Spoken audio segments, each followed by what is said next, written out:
Hey guys, welcome back to a brand new Ninjago video here on the channel. My name is TannerFishies. In today's video, we are going to be continuing my series of Ninjago Dragons Rising Season 3 Part 2 episode reviews by taking a look at episode 14 of Season 3 entitled Casket of Bones. Now yes, I am very much aware that this episode, alongside several other Season 3 Part 2 episodes, have leaked a while ago. Ultimately, I was not able to actually do a proper review until the episodes dropped officially, which they just recently did. So that's exactly what we are doing today. With that in mind, this review, much like all of my other reviews, will open with me talking about the good of this episode, the stuff that I enjoyed. Then we will dive on into some of the more negative aspects until finally towards the very end of this video, I will give this episode a score out of 10 according to my own opinion. Also, this review will contain spoilers. You have been warned, spoilers are ahead.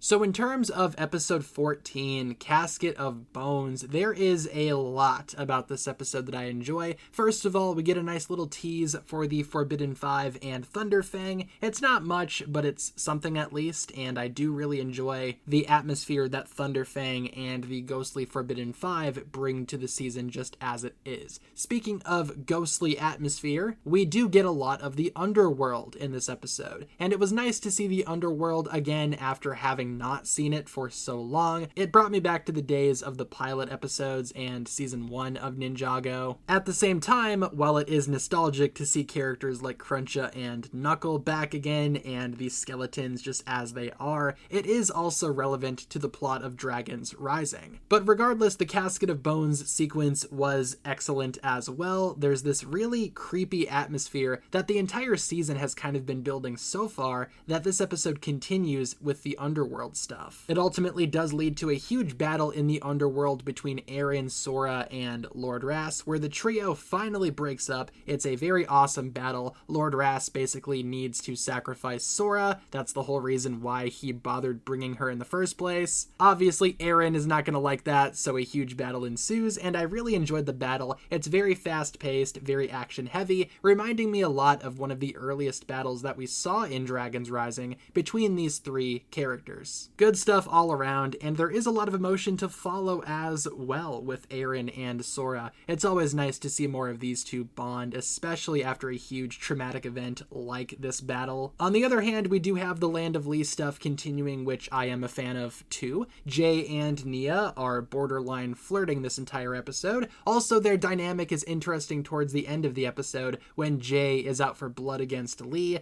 Nia basically stops him. That's not the ninja way, all of that good stuff. Also, speaking of Lee, we get to learn more about him. He's making gravestones so that no one comes looking for the people that live in his community. Yeah, just adding to Lee's creep factor and making him more of an interesting villain in my opinion. Again, I really enjoy Lee's character. I find him very unsettling, very creepy. Plus, Lloyd also has a Source Dragon vision here, which I enjoyed. There is a very interesting argument between the Source Dragons showing the cracks forming in their alliance, almost like the Source Dragons are split down the middle regarding whether to intervene against Thunderfang and help the mortals or stick to their own. Again, that will develop later on in Dragons Rising Season 3 Part 2. Look forward to that. And also for another plot, we have the Screaming Earth subplot, which will definitely be more integrated into the next episode. But as of right now, this episode just kind of serves as setup for that storyline too. It's interesting enough, I suppose, finally finding out, what Cole's journey was all about way back in Season 1 of Dragons Rising. In terms of bad, I don't really have anything about this episode that I downright disliked.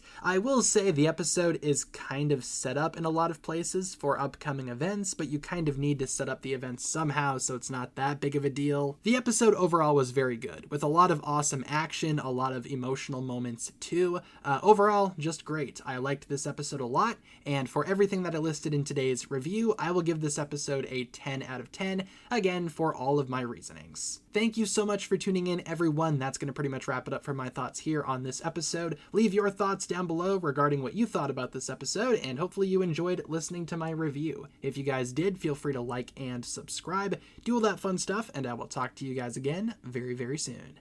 Peace.